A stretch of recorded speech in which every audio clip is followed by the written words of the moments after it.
Hi, my name is Jeremy Tyler.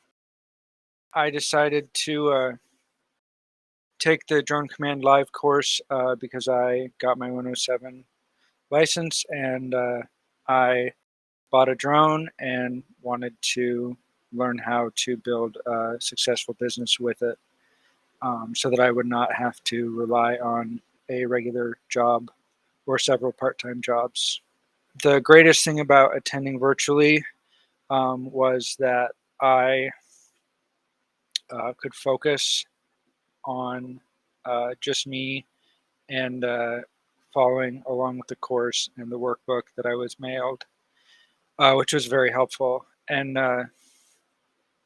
I would encourage anyone thinking about this course to take it and think very hard about what you want to get out of it and be prepared to get as much as you can out of it. And one of the most valuable lessons I learned yesterday and today are several of the marketing mistakes that I would make and did make leading up to this point. And several of the solutions are more obvious than they were, and I am ready to use them.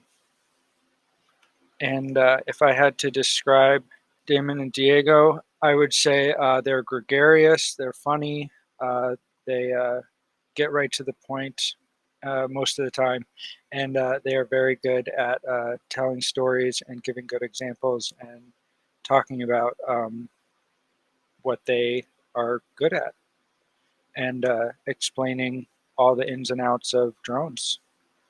All right, well, thank you.